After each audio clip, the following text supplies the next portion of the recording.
Assalamualaikum warahmatullahi wabarakatuh. Sahabat semua, bertemu lagi di channel Pak Ali Sanggau, channelnya para pecinta sejarah. Semoga sahabat semua dalam keadaan sehat walafiat, amin. Sebelum lanjut menonton video ini, alangkah baiknya bila sahabat semua subscribe dan like video ini. Pada video kali ini menceritakan tentang sejarah pendiri Kerajaan Sriwijaya beserta silsilahnya. Pendiri Kerajaan Sriwijaya adalah sebuah kerajaan yang menjadi salah satu kerajaan maritim terbesar yang ada di wilayah Indonesia. Letaknya kerajaan ini berada tepat di Pulau Sumatera dengan corak khasnya yaitu Buddha. Kerajaan Sriwijaya juga menjadi sebagai sebuah kerajaan yang berhasil berkuasa dalam mengendalikan jalur perdagangan utama di wilayah Selat Malaka. Serta berhasil pula untuk menaklukkan berbagai kerajaan yang ada di Pulau Jawa. Sebagai kerajaan yang berada di jalur perdagangan yang melintasi Selat Malaka, terdapat banyak sekali para pedagang yang singgah di jalur perdagangan ini guna membeli rempah-rempah. Tidak hanya barang berupa rempah-rempah saja, awal mula berdirinya Kerajaan Sriwijaya juga terjadi pula sebuah pertukaran kebudayaan yang dibawa oleh para pedagang yang berasal dari India, Arab, dan China yang membawa dampak terhadap budaya di Pulau Sumatera sampai sekarang ini. Nama Sriwijaya ini diambil dari bahasa Sanskerta yakni kata Sri, artinya cahaya atau bercahaya, dan kata Wijaya, artinya kejayaan atau kemenangan. Dengan begitu, arti nama dari Sriwijaya yaitu kemenangan yang gemilang. Lalu, bagaimana awal mula berdirinya Kerajaan Sriwijaya? Siapakah pendiri Kerajaan Sriwijaya? Dan apa saja beberapa hal penting lainnya terkait Kerajaan Sriwijaya? Berikut telah dirangkum terkait Kerajaan Sriwijaya mulai dari awal mula berdiri Kerajaan Sriwijaya, pendiri Kerajaan Sriwijaya, raja-raja di Kerajaan Sriwijaya, letak dari Kerajaan Sriwijaya, masa kejayaan Kerajaan Sriwijaya, masa keruntuhan Kerajaan Sriwijaya, dan peninggalan dari Kerajaan Sriwijaya. Mari perhatikan secara lengkap pembahasan berikut ini. Awal mula berdiri Kerajaan Sriwijaya. Sebuah catatan awal mula berdirinya Kerajaan Sriwijaya pertama kali diteliti oleh seorang pria kelahiran Perancis pada tahun 1920, bernama Georges Coedes. Kala itu dirinya memberitahukan mengenai temuannya dalam sebuah surat kabar berbahasa Indonesia dan Belanda. Kerajaan Sriwijaya diperkirakan telah berdiri dan pertama kali muncul pada abad ke-7 Masehi. Hal itu dengan didasarkan pada sebuah catatan perjalanan seorang biksu bernama Ising yang menuliskan kisah persinggahan selama 6 bulan di Kerajaan Sriwijaya. Tak hanya itu saja, catatan mengenai berdirinya Kerajaan Sriwijaya ini juga didasarkan pada sebuah penemuan prasasti abad ke-7 yang cukup banyak. Pada abad ke-7 Masehi, Kerajaan Sriwijaya yang dipimpin oleh seorang raja bernama Dapunta Hyang Srijanayasa atau biasa disebut dengan nama Srijayanasa, merupakan seorang raja pertama di Kerajaan Sriwijaya. Keterangan itu tertulis dalam salah satu prasasti yang ditemukan di kota Kapur, Bangka. Meski begitu, kisah pendirian dari Kerajaan Sriwijaya ini merupakan salah hal yang terkadang cukup sulit untuk dipecahkan oleh para peneliti. Karena pada sumber-sumber yang telah ditemukan atau dijumpainya tersebut tidak terdapat sebuah struktur genealogis yang tersusun secara rapi antar raja-raja di Kerajaan Sriwijaya. Di dalam prasasti Kedukan Bukit pada tahun 682 Masehi menyebutkan bahwa nama Dapunta Hyang merupakan raja di Kerajaan Sriwijaya. Lalu, di dalam prasasti lainnya yaitu prasasti Talantuo pada tahun 684 Masehi menyebutkan bahwa nama Dapunta Hyang diperjelas kembali menjadi nama Dapunta Hyang Srijanayasa. Kedua prasasti ini dijadikan sebagai sebuah penjelasan tertua mengenai sosok dari Dapunta Hyang Srijanayasa dianggap sebagai seorang pemimpin atau raja di Kerajaan Sriwijaya. Pada prasasti Kedukan Bukit ini pun menceritakan mengenai kisah dari seorang bernama Dapunta Hyang yang pernah mengadakan sebuah perjalanan dengan membawa sebanyak 20.000 tentara yang berasal dari Minangkabau menuju ke daerah Palembang, Bengkulu, dan juga Jambi. Dalam perjalanannya itu, dirinya berhasil untuk menguasai wilayah yang dianggap strategis untuk melakukan perdagangan di Kerajaan Sriwijaya sehingga menjadi makmur. Sementara itu, berdasarkan prasasti kota ditemukan di Pulau Bangka pada tahun 686 Masehi. Isi dalam prasasti tersebut menceritakan mengenai kisah dari kerajaan Sriwijaya yang diperkirakan telah berhasil dalam menaklukkan wilayah Sumatera bagian selatan, Bangka, dan juga Belitung. Bahkan hingga ke wilayah Lampung. Bukti itu juga menyebutkan bahwa Srijayanasa mencoba untuk melancarkan ekspedisi militernya guna melakukan serangan terhadap wilayah Jawa yang dianggapnya sebagai wilayah yang tidak mau berbakti terhadap Maharaja Sriwijaya. Peristiwa tersebut terjadi pada waktu yang hampir mendekati dengan runtuhnya sebuah kerajaan yang ada di Jawa Barat bernama Kerajaan Tarumanegara dan kerajaan yang ada di Jawa Tengah bernama Kerajaan Kalingga atau Holing. Serangan itu dapat saja terjadi dikarenakan oleh adanya serangan atau perlawanan yang dilancarkan oleh Kerajaan Sriwijaya. Pendiri dari Kerajaan Sriwijaya. Kerajaan Sriwijaya mempunyai seorang raja pertama bernama Dapunta Hyang Srijayanasa atau biasa disebut Srijayanasa. Nama Dapunta Hyang Srijayanasa menjadi raja di Kerajaan Sriwijaya dengan didasarkan pada sebuah catatan dari Ising dan catatan dari dua prasasti yakni Prasasti Talang Tuo dan Prasasti Kedukan Bukit. Pada catatan Ising dan prasasti tersebut menyebutkan bahwa nama Dapunta Hyang Srijayanasa adalah seorang yang diangkat sebagai raja di Kerajaan Sriwijaya setelah melakukan perjalanan suci atau biasa dikenal Sidayatra memakai sebuah perahu. Dapunta Hyang Srijayanasa memimpin ribuan prajurit dan armada untuk menguasai sejumlah wilayah di Palembang, Lampung, Jambi, dan Bangka.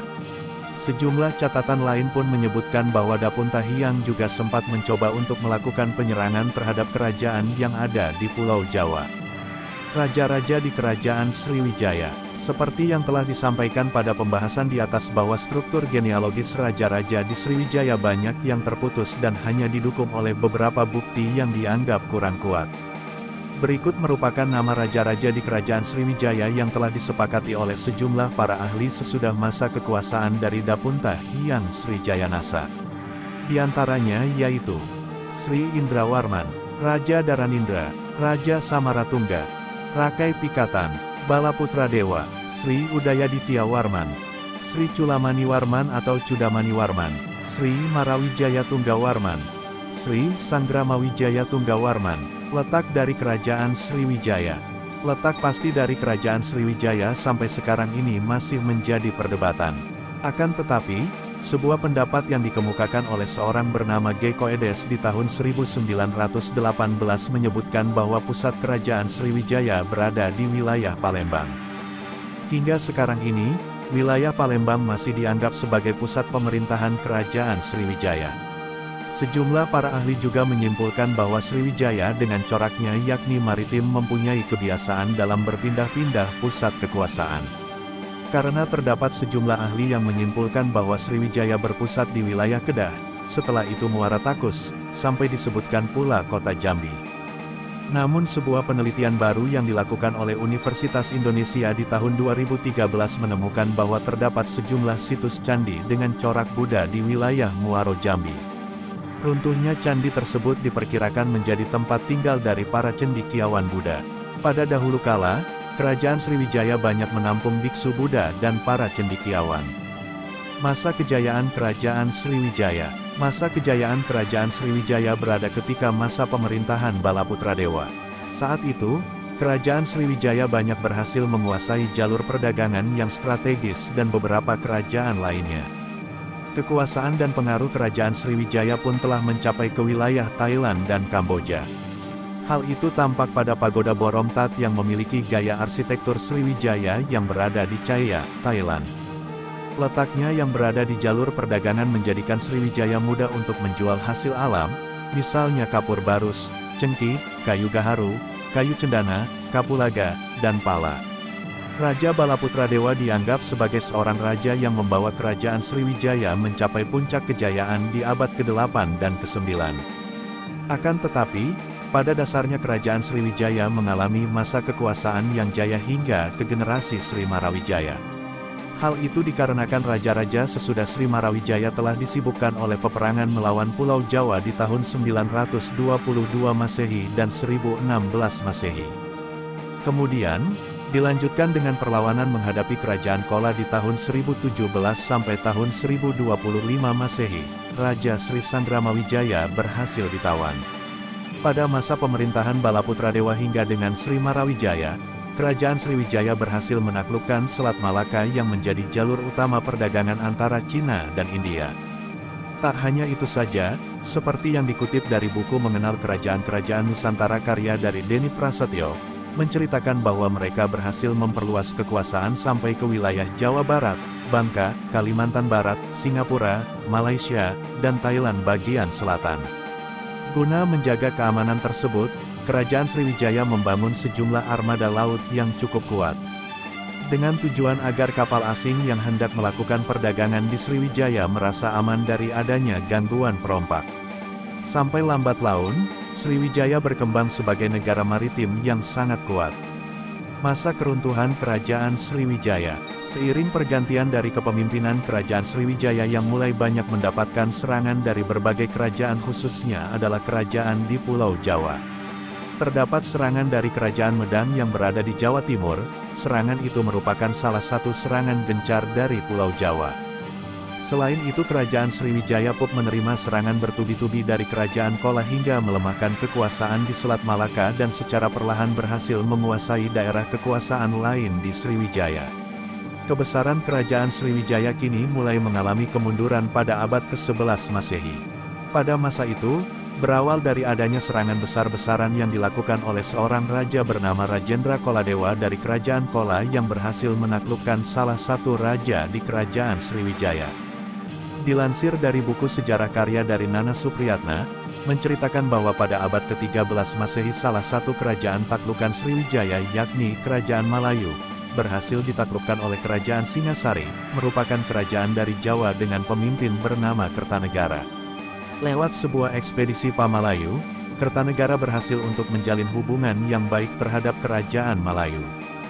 Sedangkan, Kerajaan Sriwijaya mulai merasa lemah dan tidak dapat berbuat apa-apa dalam mencegah negara taklukannya menjalin hubungan yang baik dengan wilayah saingan yaitu Pulau Jawa. Sampai kelemahan itu dimanfaatkan oleh Kerajaan Sukodaya dari Thailand di bawah pimpinan Raja Kamheng. Daerah Sriwijaya yang berada di semenanjung Malaysia berhasil direbut sehingga Selat Malaka dapat dikuasai. Akhir abad ke-14 Masehi, Kerajaan Sriwijaya pun benar-benar runtuh sebab serangan Kerajaan Majapahit dari Jawa. Peninggalan dari Kerajaan Sriwijaya. Terdapat sejumlah peninggalan Kerajaan Sriwijaya yang belum diketahui oleh orang banyak. Berikut peninggalan Kerajaan Sriwijaya mulai dari prasasti hingga dengan candi, diantaranya. 1.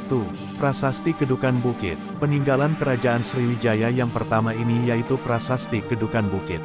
Prasasti tersebut ditemukan di tepi Sungai Batang, Kedukan Bukit, Kota Palembang.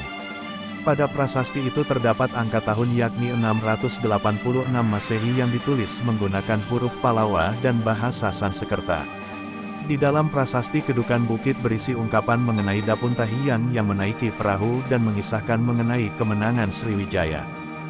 2. Prasasti Kota Kapur. Peninggalan Kerajaan Sriwijaya yang kedua ini yaitu Prasasti Kota Kapur. Prasasti itu ditemukan di Pulau Bangka sebelah barat yang isinya mengenai kutukan untuk orang yang berani melanggar perintah dari Raja Sriwijaya. 3. Prasasti Telaga Batu. Peninggalan Kerajaan Sriwijaya yang ketiga ini yaitu Prasasti Telaga Batu. Prasasti tersebut ditemukan di kolam Telaga Biru, Kecamatan Ilir Timur, Kota Palembang. Di dalam Prasasti Telaga Batu berisi tentang kutukan untuk orang-orang jahat yang berada di wilayah Kerajaan Sriwijaya. 4. Prasasti Karang Berahi. Peninggalan Kerajaan Sriwijaya yang keempat ini yaitu Prasasti Karang Berahi. Prasasti tersebut ditemukan di Desa Karang Berahi, Merangin, Jambi. Di dalam Prasasti Karang Berahi isinya mengenai kutukan untuk orang-orang jahat yang tidak setia terhadap Raja Sriwijaya. 5. Prasasti Palas Pasemah. Peninggalan Kerajaan Sriwijaya yang kelima ini yaitu Prasasti Palas Pasemah. Prasasti tersebut ditemukan di pinggir rawa Desa Palas Pasemah, Lampung Selatan. Di dalam Prasasti Palas Pasemah berhuruf Palawa dan berbahasa Melayu kuno yang isinya mengenai kutukan untuk orang-orang jahat yang tidak setia terhadap Raja Sriwijaya. 6. Prasasti Talam Tuo. Peninggalan Kerajaan Sriwijaya yang selanjutnya ini yaitu Prasasti Talam Tuo. Di dalam prasasti tersebut berisi mengenai doa Buddha Mahayana dan kisahnya mengenai pembangunan taman dari Sri Jayanasa. 7. Prasasti Hujung Langit. Peninggalan Kerajaan Sriwijaya yang berikutnya ini yaitu Prasasti Hujung Langit. Prasasti tersebut ditemukan di Desa Haur Kuning, Lampung. Di dalam Prasasti Hujung Langit terdapat sebuah angka tahun yakni 997 Masehi. 8. Prasasti Ligor. Selain peninggalan Kerajaan Sriwijaya yang telah disebutkan di atas terdapat juga peninggalan Kerajaan Sriwijaya lainnya yaitu Prasasti Ligor. Prasasti tersebut ditemukan di wilayah Thailand sebelah selatan oleh seorang bernama Nakhon Sitamarat. Di dalam Prasasti Ligor berisi mengenai kisah seorang Raja Sriwijaya yang membangun Tisamaya Caitya untuk Karaja. 9. Prasasti Leiden. Tak hanya Prasasti Ligor, Talang Tuo, Hujung Langit, Palas Pasema, Karangberahi, Kota Kapur, Telaga Batu, dan Kedukan Bukit saja, terdapat juga peninggalan Kerajaan Sriwijaya lainnya yaitu Prasasti Leiden. Di dalam prasasti ini tertulis bahasa Sanskerta pada lempengan tembaganya, serta Tamil yang mengisahkan mengenai hubungan dinasti Kola terhadap dinasti Shailendra dari Sriwijaya. 10.